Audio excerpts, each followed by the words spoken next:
Excellent week-end à toutes et à tous et bienvenue à cette grande édition du journal à langue française. Vous êtes en compagnie de Patrick Nyridandi. Tout de suite, voici l'essentiel de l'actualité.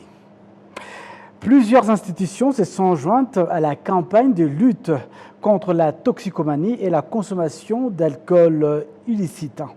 Ces activités se déroulent au centre correctionnel d'Iwawa, en district de Rutsiro.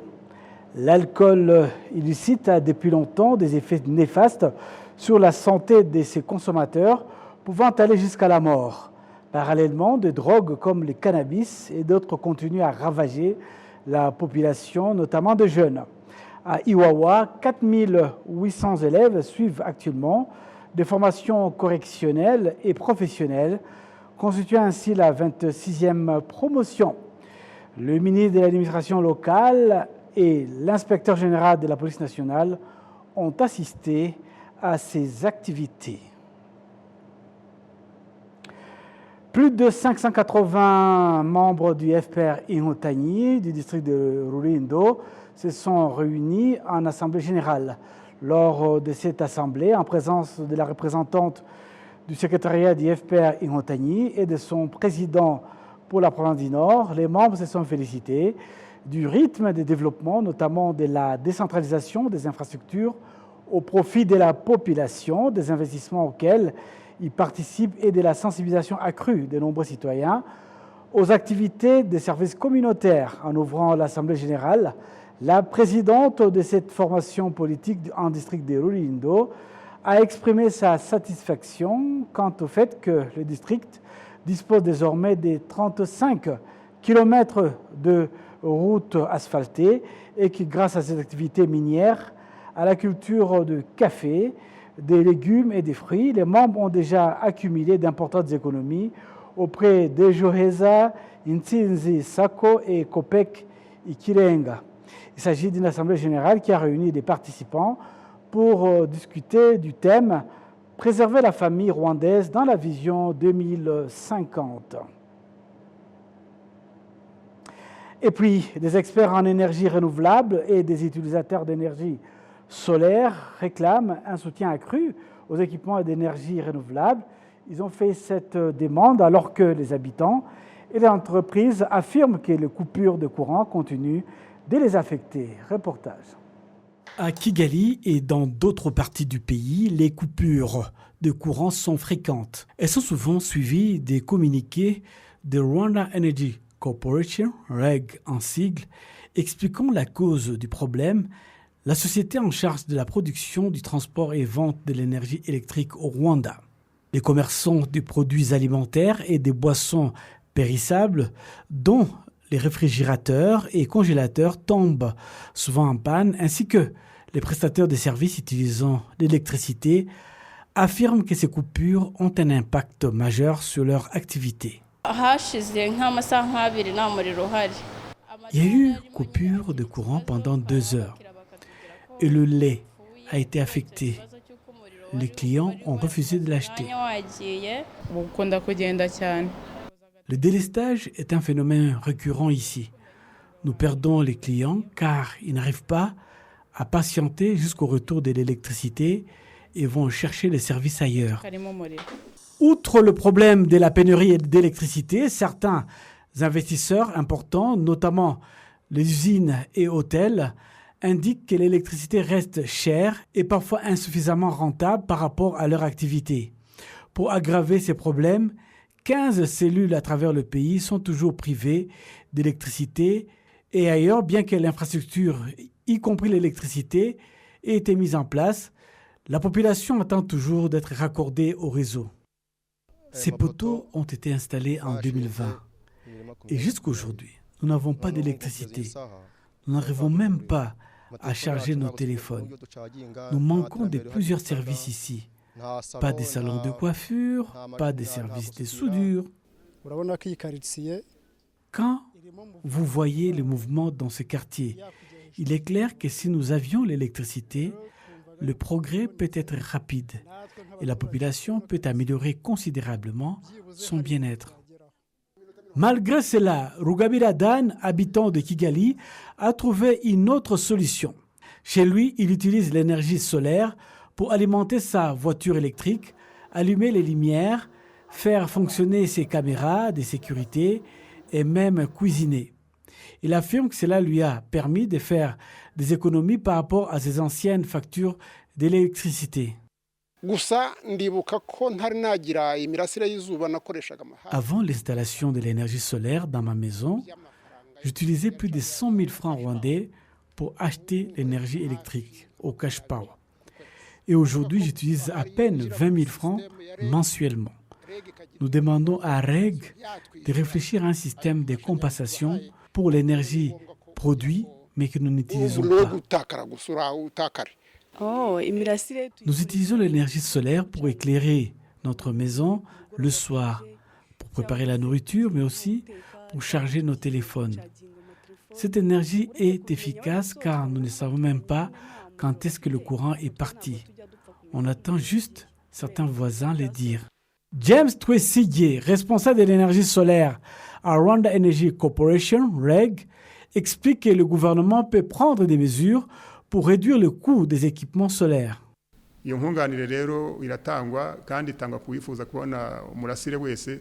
Nous apportons notre soutien pour ceux qui veulent bénéficier de l'énergie solaire, mais nous pensons prévoir pour certaines parties qui n'ont pas encore bénéficié d'une ligne électrique habituelle. Nous fournissons entre 20 et 40 kW par foyer et cette énergie n'est pas pour la cuisson. C'est pour éclairer la nuit, regarder la télévision ou charger son téléphone. Cette approche a permis d'exonérer la taxe des équipements d'une valeur d'environ 1 000 milliards de francs rwandais au cours des 4 derniers exercices fiscaux, selon un rapport du ministère des Finances et de la Planification économique. Cependant, les acheteurs et vendeurs de panneaux solaires estiment que le coût est élevé et qu'un soutien gouvernemental accru est nécessaire. Nous demandons à notre gouvernement de nous aider en réduisant le coût de l'énergie solaire car il est encore élevé pour certaines bourses. Il est en plus économique. Dans notre maison, nous utilisons l'énergie solaire et cela nous permet de continuer à travailler malgré la coupure de l'électricité. Cela nous permet de conserver notre clientèle. Le seul problème, c'est qu'il est encore cher. Actuellement, environ 900 000 foyers au Rwanda utilisent l'énergie solaire. Les partenaires gouvernementaux dans ce secteur indiquent que le nombre d'utilisateurs continue d'augmenter, mais que des difficultés persistent quant à la fourniture d'équipements à haut rendement. Il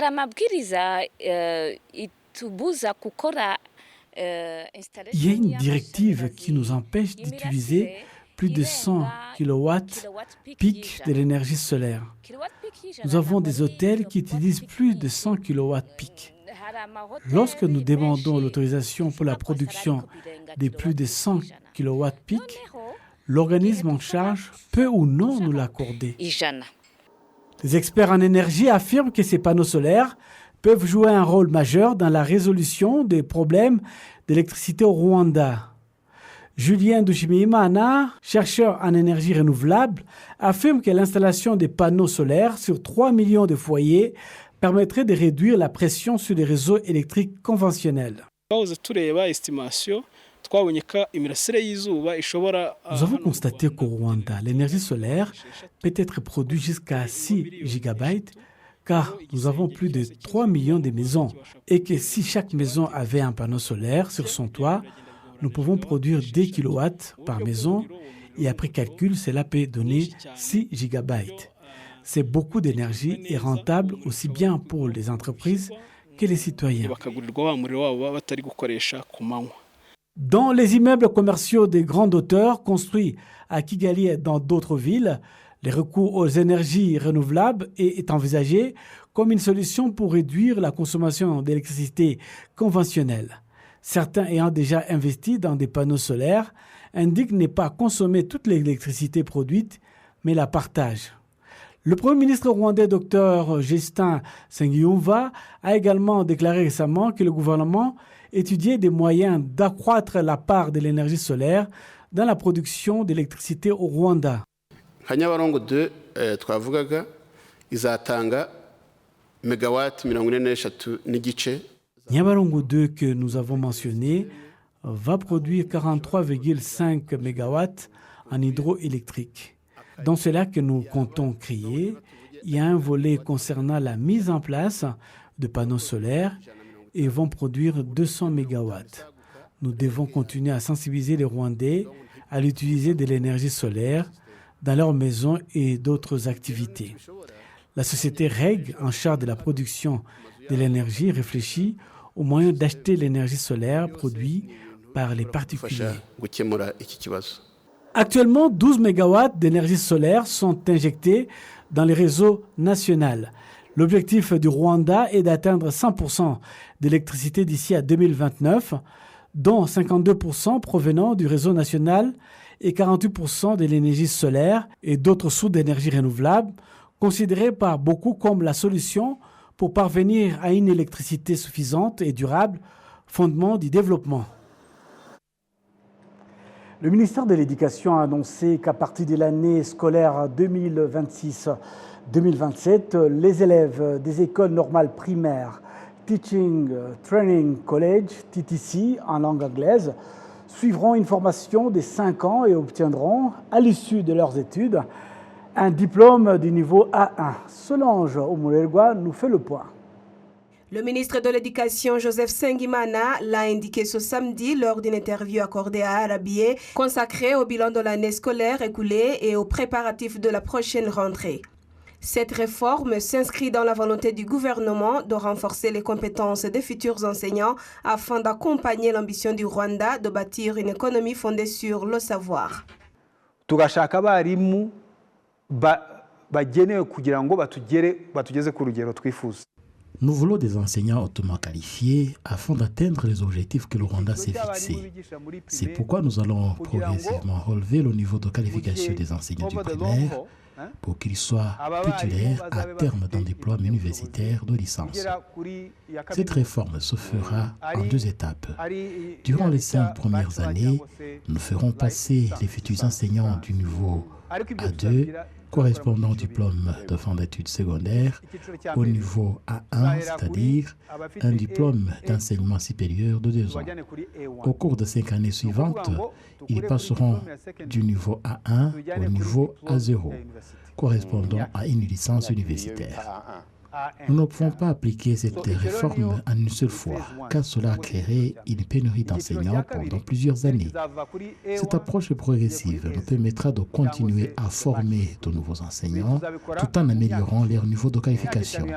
Les élèves qui intégreront les TTC à partir de cette année effectueront donc 5 années de formation avant d'entrer dans la profession et obtiendront un diplôme A1. Comme cette nouvelle politique n'était pas encore connue au moment des inscriptions, nous travaillerons avec l'ONESA afin de permettre aux élèves qui le souhaitent de modifier leur choix d'orientation et d'intégrer les TTC. Je tiens également à rassurer les enseignants actuellement en fonction avec un diplôme A2. Cette réforme ne remet pas leur emploi en cause. Ils continueront à enseigner et bénéficieront eux aussi de programmes de formation leur permettant d'améliorer leur qualification. L'objectif est avant tout d'élever la qualité de l'enseignement. Cette nouvelle politique permettra au Rwanda de se conformer aux standards internationaux en matière de qualification des enseignants et d'offrir à nos enfants une éducation de meilleure qualité. Le ministre de l'Éducation, Joseph Nsengimana, a également annoncé une révision du financement des établissements scolaires. L'État augmentera de plus de 65% la subvention de fonctionnement accordée aux écoles afin de l'adapter à l'évolution du coût de la vie et des prix sur les marchés. En parallèle, la contribution des parents sera également revue à la hausse. Pour les élèves de l'enseignement scolaire et primaire, la contribution trimestrielle passera de 975 à 2000 francs rwandais. Dans les établissements scolaires accueillant des élèves externes, les frais de participation des parents passeront de 19 500 à 24 000 francs rwandais par trimestre. Pour les élèves internes, la contribution trimestrielle sera portée de 85 000 francs rwandais à 110 000 francs rwandais. Selon le ministre de l'Éducation, ces ajustements visent à garantir un meilleur fonctionnement des établissements scolaires tout en améliorant la qualité de l'enseignement.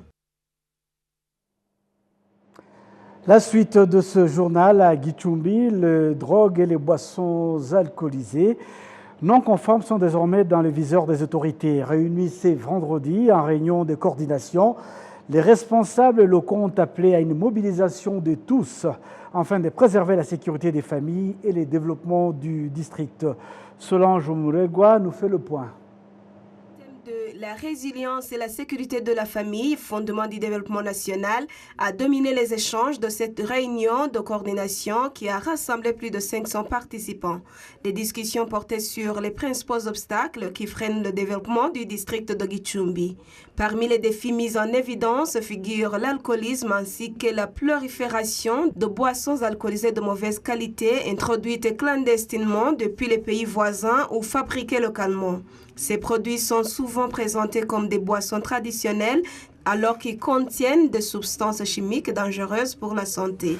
Selon les données présentées, ces boissons sont à l'origine de nombreux problèmes sociaux. Elles contribueraient à plus de 877 conflits familiaux, à l'errance de plus de 100 personnes, tandis que 38,8% des enfants souffrent d'un retard de croissance dans le district, pourtant non confrontés à une pénurie alimentaire. Face à cette situation, les participants ont convenu que toutes les causes d'insécurité au sein des familles devraient être combattues avec l'implication de tous, ou bien des autorités que des citoyens. Le gouverneur de la province du Nord, Maurice Mugawagahunde, qui participait à cette réunion, a souligné que le moment était venu de combattre toutes les formes de criminalité et de déviance, en commençant par la cellule familiale. Au cours de cette réunion, des distinctions ont été remises aux meilleurs performeurs des programmes Ejoheza, VUP et Umuganda. Il a également été annoncé que dans la province du Nord, 28 des 34 unités de production inspectées ont été fermées après avoir été impliquées dans la fabrication ou la distribution de boissons alcoolisées non conformes. Les parents ont été appelés à assumer pleinement leurs responsabilités dans l'éducation de leurs enfants afin de former des citoyens de le Rwanda besoin. Les autorités ont également insisté sur la nécessité de renforcer la sensibilisation de la population afin que chacun comprenne son rôle dans le développement du pays, tandis que les dirigeants sont invités à continuer d'impulser le développement conformément à la vision nationale. Et puis les opérateurs économiques rwandais se disent confiants. Ils assurent qu'ils seront en mesure de mobiliser les 43% du financement qui leur est attribué dans le cadre de la mise en œuvre de la deuxième stratégie nationale de transformation NCT2 en langue anglaise.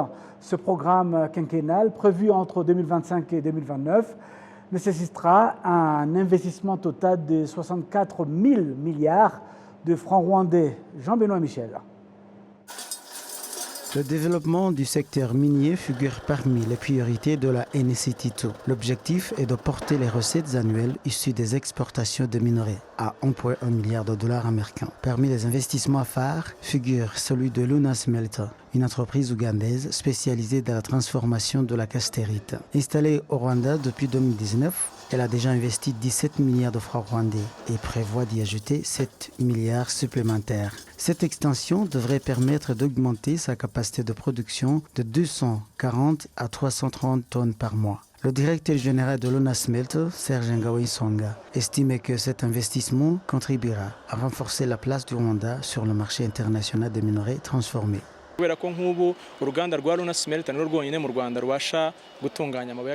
Aujourd'hui, Luna Smelter est la seule usine de transformation de castérite au Rwanda. En 7 ans, nous avons obtenu de très bons résultats, ce qui nous a valu une solide réputation sur le marché international. Nous poursuivrons nos efforts pour augmenter notre production et exporter davantage des minerais à forte valeur ajoutée.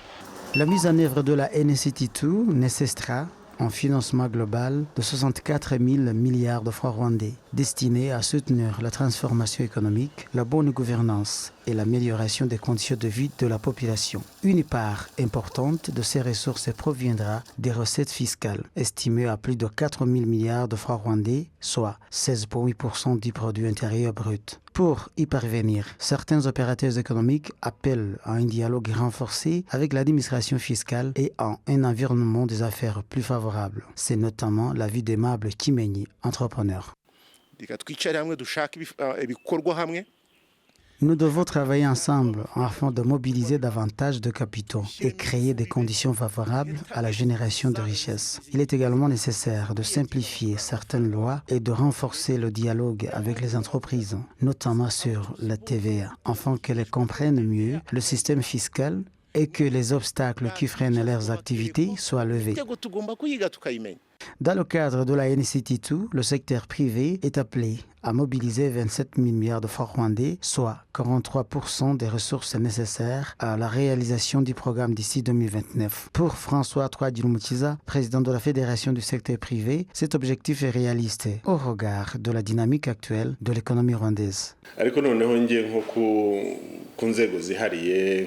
croissance de 11% enregistrée dans l'industrie, 9% dans les services et 7% dans l'agriculture montre que le secteur privé contribue fortement au développement économique. Ces résultats nous donnent confiance dans notre capacité à atteindre les objectifs qui nous sont assignés dans le cadre de la NECT2.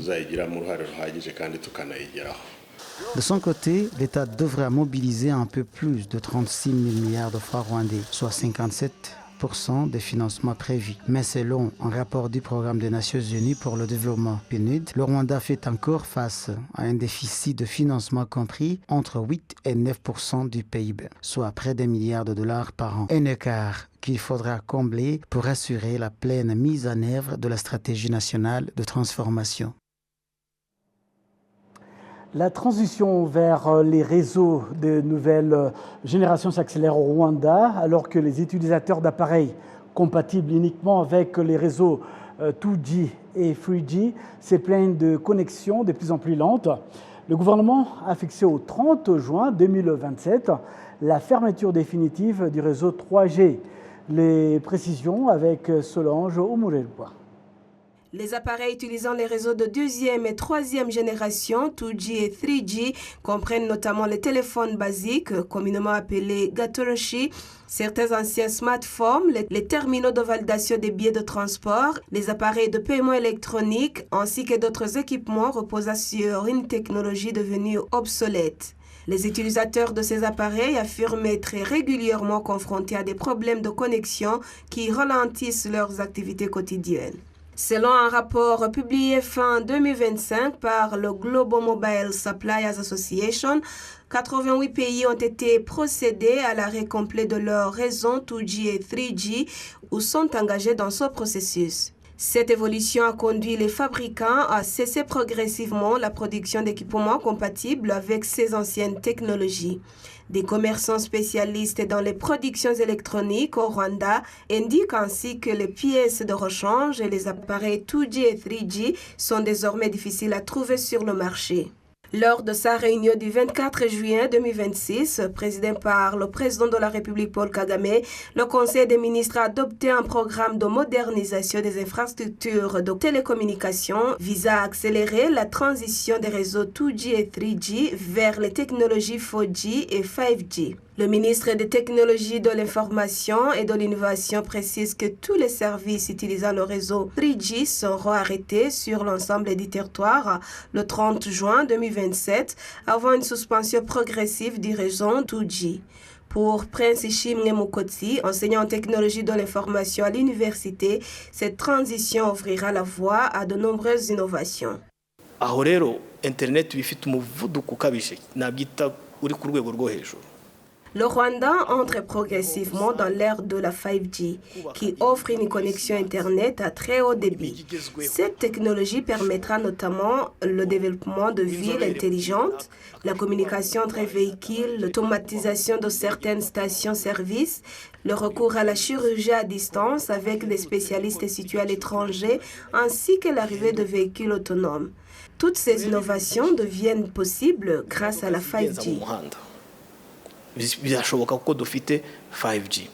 Le rapport de l'autorité rwandaise de régulation des services d'utilisation publique RURA sur les technologies de l'information pour le premier trimestre 2026 indique que le Rwanda compte plus de 14 millions de cartes SIM actives, dont un peu plus de 10 millions utilisées pour l'accès à l'Internet. Le même rapport révèle qu'environ 4,6 millions de cartes SIM fonctionnent encore sur les réseaux 2G et 3G contre plus de 5,9 millions utilisa déjà le réseau 4G, illustrant ainsi la progression de la transition vers les technologies de nouvelle génération.